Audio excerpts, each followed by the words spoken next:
Hi hello friends, good morning. ಈಗ ಬೆಳಗ್ಗೆ around ಒಂದು 5:45 ಆಗಿದೆ. ಈಗ ಇದು ಆ್ಯಸ್ ಯೂಶ್ವಲ್ ನನ್ನ ಡೈಲಿ ರೊಟೀನ್ ಬಿಸಿನೀರನ್ನ ಕೆಟ್ಟಲಲ್ಲಿ ಕಾಯ್ಸೋಕ್ಕಿಡ್ತೀನಿ. ಅದಾದಮೇಲೆ ಹಾಲು ನೆನ್ನೆ ಸಂಜೆನೇ ತಂದಿಟ್ಟಿದ್ದೆ, ಅದೇ ಇತ್ತು. ಸೊ ಅದನ್ನೇ ಕಾಯ್ಸೋಕ್ಕಿಟ್ಟೆ, ಯಾಕಂದರೆ ಮತ್ತೆ ನಾನೀಗ ಹೋಗಿ ತೊಗೊಂಬರೋಷ್ಟರಲ್ಲಿ ಒಂದು 5 ಮಿನಿಟ್ಸ್ ಆಗುತ್ತೆ. ಅದಕ್ಕೋಸ್ಕರ ಅದನ್ನೇ ಕಾಯ್ಸೋಕ್ಕಿಟ್ಟೆ. ಮತ್ತು ನಾನು ರಾತ್ರಿ ಮಲ್ಗೋಕ್ಕೆ ಮುಂಚೆನೇ ಯಾವಾಗಲೂ ಬಾದಾಮಿ ದ್ರಾಕ್ಷಿ ನೆನೆಸಿಟ್ಟಿರ್ತೀನಿ. ಸೊ ಅದರದ್ದು ಸಿಪ್ಪೆ ತೆಗೆದು ಇಟ್ಕೊತೀನಿ, ಯಾಕಂದರೆ ನನ್ನ ಮಗ ಎದ್ದಿದ ತಕ್ಷಣ ಕೊಡಬೇಕಾಗುತ್ತೆ. ಅಷ್ಟೊತ್ತಿಗೆ ಇಲ್ಲಿ ನಾನು ಇವತ್ತು ಅವನ ಲಂಚ್ ಬಾಕ್ಸ್ಗೆ ನಮಗೆ ಬ್ರೇಕ್ಫಾಸ್ಟ್ಗೆ ಟೊಮೆಟೊ ಬಾತ್ ಮಾಡೋಣ ಅಂದ್ಕೊಂಡು ರೆಡಿ ಮಾಡ್ಕೊತಾ ಇದ್ದೆ ಕಟ್ಟಿಂಗ್. ಅಷ್ಟರಲ್ಲಿ ಅವನು ಇವತ್ತು ಏನೋ ಬೇಗ ಎದ್ಬಿಟ್ಟಿದ್ದ. ಅಮ್ಮ ಹಿಂದಿ ಟೆಸ್ಟ್ ಇದೆ, ಡಿಕ್ಟೇಷನ್ ಕೊಡು ಬರಿತೀನಿ ಅಂತ. ಸರಿ ಅಂತ ಆ ಕಡೆ ಕಟ್ಟಿಂಗ್ ಮಾಡಿಕೊಂಡು ಅವನಿಗೂ ಡಿಕ್ಟೇಷನ್ ಕೊಡ್ತಾ ಇದ್ದೆ. ಅವನು ವೀಡಿಯೋದಲ್ಲಿ ಯಾಕಮ್ಮ ನಾನು ಬರಬಾರ್ದಾ ಅಂತ ಕೇಳ್ದ. ಹಾಗೇನಿಲ್ಲಪ್ಪ ಅಂತ ವೀಡಿಯೋನ ಅವನ ಕಡೆಗೂ ಟರ್ನ್ ಮಾಡಿದೆ. ಅಷ್ಟೊತ್ತಿಗೆ ನನ್ನ ಕಟಿಂಗ್ ಸಹ ಆಗಿತ್ತು.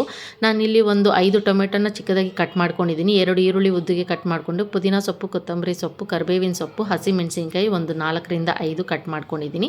ಇಲ್ಲಿ ಒಂದು 2 ಟೊಮೆಟೊನ ನಾನು ದೊಡ್ಡದಾಗಿ ಕಟ್ ಮಾಡಿಕೊಂಡು ಮಿಕ್ಸಿಗೆ ಹಾಕ್ಕೊಂಡಿದ್ದೀನಿ. ಮತ್ತು 1 ಸ್ಪೂನಷ್ಟು ಶುಂಠಿ ಬೆಳ್ಳುಳ್ಳಿ ಪೇಸ್ಟು, ಮತ್ತು ರಾತ್ರಿನೇ ನೆನೆಸಿಟ್ಟಿದ್ದಂಥ ಬಟಾಣಿ. ಸೊ ಈಗ ನಾನೇನು ಮಿಕ್ಸಿಗೆ ಹಾಕ್ಕೊಂಡಿದ್ನಲ್ಲ ಟೊಮೆಟೊ, ಅದನ್ನು ನುಣ್ಣಗೆ ಪೇಸ್ಟ್ ಮಾಡ್ಕೊತೀನಿ.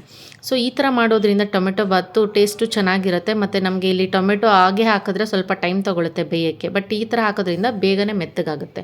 ಸೊ ಕುಕ್ಕರ್ನ ಇಟ್ಟು ಕುಕ್ಕರ್ಗೆ 1 ಸ್ಪೂನ್, ಒಂದು 2ರಿಂದ 3 ಸ್ಪೂನ್ ಎಣ್ಣೆ ಹಾಕ್ಕೊಂಡು, ಸಾಸಿವೆ ಮತ್ತು ಇಲ್ಲಿ ಮೆಣಸನ್ನು ಹಾಕ್ಕೊಂಡು, ಮತ್ತು ಪಲಾವ್ಗೆ ಯೂಸ್ ಮಾಡುವಂಥ ಪಲಾವಿನ ಹೂವು ಹಾಕ್ಕೊಂಡು, ಅದಾದಮೇಲೆ ನಾನಿಲ್ಲಿ ಕಸ್ತೂರಿ ಮೇಥಿ ಹಾಕ್ಕೊಂಡು, ಮತ್ತು ಪಲಾವ್ ಎಲೆ ಒಂದು 2ನ್ನ ಹಾಕ್ಕೊಂಡಿದ್ದೀನಿ. ನಾನು ಇಷ್ಟೇ ಇಲ್ಲಿ ಯೂಸ್ ಮಾಡಿರೋಂಥ ಪದಾರ್ಥ.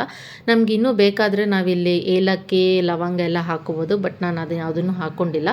ಅದಾದಮೇಲೆ ಡೈರೆಕ್ಟಾಗಿ ಎಣ್ಣೆಗೆ ನಾವೇನು ಹಸಿಮೆಣ್ಸಿನ್ಕಾಯಿ ಇತ್ತಲ್ಲ ಅದನ್ನು ಹಾಕ್ಕೊಂಡೆ, ಯಾಕಂದರೆ ಎಣ್ಣೆಯಲ್ಲಿ ಹಸಿಮೆಣ್ಸಿನ್ಕಾಯಿ ಹಾಕ್ಕೊಳೋದ್ರಿಂದ ಬೇಗನೆ ಖಾರ ಬಿಟ್ಕೊಳ್ಳುತ್ತೆ ಚೆನ್ನಾಗಿ. ಸೊ ಅದಾದಮೇಲೆ ಇಲ್ಲಿ ಈರುಳ್ಳಿ ಕಟ್ ಮಾಡ್ಕೊಂಡಿದ್ನಲ್ಲ ಅದನ್ನು ಹಾಕ್ಕೊಂಡು, ಈರುಳ್ಳಿ ಒಂದು ಬ್ರೌನ್ ಕಲರ್ ಬರೋವರೆಗೂ ಫ್ರೈ ಮಾಡಿಕೊಂಡು, ಇಲ್ಲಿ ಏನಂದರೆ ನಾನು ಯಾವುದೇ ಥರ ಯಾವುದೇ ಥರ ಮಸಾಲೆನ ರುಬ್ಕೊಂಡಿಲ್ಲ ಇದಕ್ಕೆ. ಸೊ ಇಲ್ಲಿ ಟೊಮೆಟೊ ಬಾತು ನಾನು ಒಂದು 2-3 ಥರ ಮಾಡ್ತೀನಿ. ಇದು ಬಂದುಬಿಟ್ಟು ಒಂದು ಈಸಿ ಮೆಥಡು, ಫಾಸ್ಟಾಗಿ ಆಗುತ್ತೆ. ಅದಕ್ಕೋಸ್ಕರ ನಾನು ಇದನ್ನು ಮಾಡ್ತಾಯಿದ್ದೀನಿ.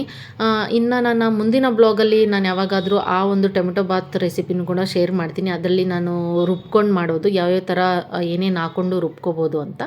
ಸೊ ಅದಾದಮೇಲೆ ನಾನಿಲ್ಲಿ ಬಟಾಣಿನ ಹಾಕ್ಕೊಂಡಿದ್ದೀನಿ, ಮತ್ತು ಶುಂಠಿ ಬೆಳ್ಳುಳ್ಳಿ ಪೇಸ್ಟ್ ಏನಿತ್ತಲ್ಲ ಅದನ್ನು ಹಾಕ್ಕೊಂಡು ಹಸಿ ವಾಸನೆ ಹೋಗೋವರೆಗೂ ಹುರ್ಕೊತೀನಿ. ಅದಾದಮೇಲೆ ನಾನೇನು ಟೊಮೆಟೊ ಕಟ್ ಮಾಡಿ ಇಟ್ಟಿರ್ತೀನಲ್ವ ಅದನ್ನು ಹಾಕ್ಕೊಂಡು, ಆ ಟೊಮೆಟೊಗೆ ಸ್ವಲ್ಪ ಉಪ್ಪನ್ನ ಹಾಕ್ಕೊಂಡು ಚೆನ್ನಾಗಿ ಮೆತ್ತಗಾಗೋವರೆಗೂ ಬಿಟ್ಟು, ಮತ್ತು ಪೇಸ್ಟ್ ಮಾಡಿದಂಥ ಟೊಮೆಟೊನೂ ಸಹ ಹಾಕ್ಕೊಂಡು ಚೆನ್ನಾಗಿ ಅದು ಹಸಿ ವಾಸನೆ ಎಲ್ಲ ಹೋಗೋವರೆಗೂ ಬಿಟ್ಟು, ನಂತರ ನಾನು ಅದನ್ನೆಲ್ಲ ಚೆನ್ನಾಗಿ ಮಿಕ್ಸ್ ಮಾಡಿಕೊಂಡೆ. ಅದಾದಮೇಲೆ ಲಾಸ್ಟಲ್ಲಿ ಏನು ಪುದೀನ ಸೊಪ್ಪು, ಕೊತ್ತಂಬರಿ ಸೊಪ್ಪು ಇತ್ತಲ್ಲ ಅದನ್ನೆಲ್ಲ ಮಿಕ್ಸ್ ಮಾಡಿಕೊಂಡು, ನಾನಿಲ್ಲಿ ಮಸಾಲೆಗೆ ಅಂತ ಇಲ್ಲಿ ಏನು ಪೇಸ್ಟ್ ಇಲ್ಲದೆ ಮಾಡ್ಕೊಂಡೇ ಇರೋ ಕಾರಣ ನಾನಿಲ್ಲಿ ಗರಂ ಮಸಾಲನೂ ಮತ್ತು ಧನಿಯಾ ಪುಡಿ, ಈ 2 ಪುಡಿಗಳನ್ನ ಯೂಸ್ ಮಾಡ್ಕೊಂಡಿದ್ದೀನಿ. ಇನ್ ಕೇಸ್ ಏನಾದರೂ ಖಾರ ಮತ್ತು ನಮಗೆ ಬೇಕು ಅನಿಸಿದ್ರೆ ಚಿಲ್ಲಿ ಪೌಡ್ರನ್ನ ಕೂಡ ಆ್ಯಡ್ ಮಾಡ್ಕೋಬೋದು. ಬಟ್ ನಾನಿಲ್ಲಿ ಹಾಕಿದ ಮೆಣಸಿನ್ಕಾಯಿ ಖಾರ ಚೆನ್ನಾಗೇ ಇದೆ, ಅದರಿಂದ ನಾನು ಮತ್ತೆ ಹಾಕ್ಕೊಂಡಿಲ್ಲ ಖಾರ.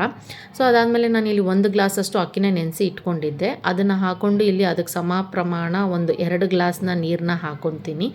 ಅದು ಹಾಕ್ಕೊಂಡು ಚೆನ್ನಾಗಿ ಮಿಕ್ಸ್ ಮಾಡಿಕೊಂಡು, ನಮ್ಮ ರುಚಿಗೆ ಏನು ಬೇಕೋ ಎಷ್ಟು ಉಪ್ಪು ಅದನ್ನು ಹಾಕ್ಕೊಂಡು, ಇಲ್ಲಿ ಸ್ವಲ್ಪ ನನಗೆ ಎಕ್ಸ್ಟ್ರಾ ಟೇಸ್ಟ್ ಬೇಕು ಅಥವಾ ಫ್ಲೇವರ್ ಬೇಕು ಅಂದಾಗ ನಾನಿಲ್ಲಿ 1 ಸ್ಪೂನಷ್ಟು ತುಪ್ಪನ ಹಾಕ್ಕೊಂಡಿದ್ದೀನಿ. ಮನೆಯಲ್ಲೇ ಮಾಡಿದಂಥದ್ದು 1 ಸ್ಪೂನು ತುಪ್ಪನ ಹಾಕ್ಕೊಂಡ್ರೆ ಸೊ ನಮಗಿನ್ನೂ ಒಂದು ಸ್ವಲ್ಪ ರುಚಿ ಎಕ್ಸ್ಟ್ರಾ ಆಗುತ್ತೆ.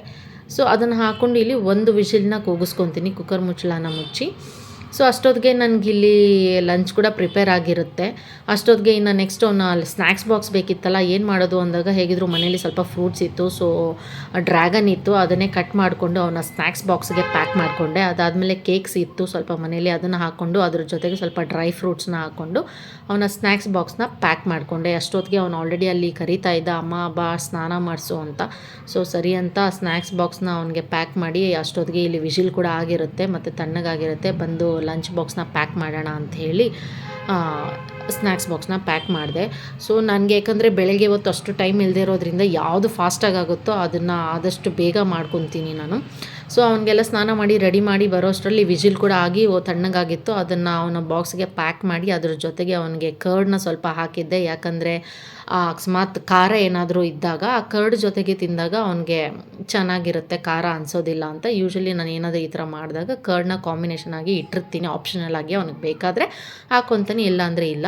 ಸೊ ಅದೆಲ್ಲ ಆಗಿ ಪ್ಯಾಕಿಂಗ್ ಆಯಿತು. ಅವನ ಲಂಚ್ ಬಾಕ್ಸ್ನ ರೆಡಿ ಮಾಡಿಕೊಂಡೆ. ಅಷ್ಟೊತ್ತಿಗೆ ಟೈಮ್ ಕೂಡ ಆಗಿತ್ತು. ಸರಿ ಅಂತ ಅವನ್ನ ಬಸ್ ಹತ್ರ ಬಿಟ್ಟು ಬರೋಣ ಅಂಥೇಳಿ ಅವನ್ನ ಕರ್ಕೊಂಡೋಗಿ ಬಿಟ್ಟು ಬಂದೆ.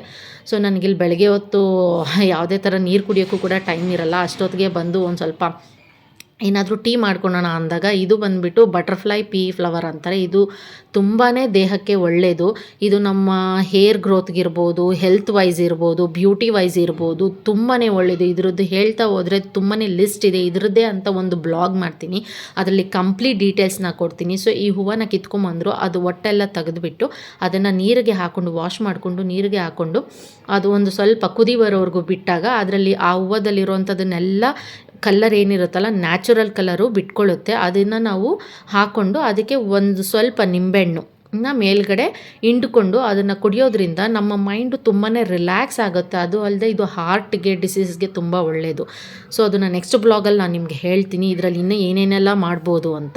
ಸೊ ಇದನ್ನು ನಾನೀಗ ಇಲ್ಲಿ ನನಗೆ, ನಮ್ಮ ಅತ್ತೆಗೆ ಮತ್ತು ನಮ್ಮ ಹಸ್ಬೆಂಡ್ಗೆ 3 ಜನಕ್ಕೂ ಇದನ್ನು ಕೊಟ್ಬಿಟ್ಟು ನಾನು ಸ್ವಲ್ಪ ಕುಡಿದು ಒಂದು 5 ಮಿನಿಟ್ಸ್ ರಿಲ್ಯಾಕ್ಸ್ ಆಗ್ತೀನಿ. ಸೊ ಇದು ನನ್ನ ಇವತ್ತಿನ ಬ್ಲಾಗ್ ಆಗಿತ್ತು. ನೆಕ್ಸ್ಟ್ ಬ್ಲಾಗಲ್ಲಿ ಮತ್ತೆ ಸಿಗ್ತೀನಿ. ಬಾಯ್ ಬಾಯ್.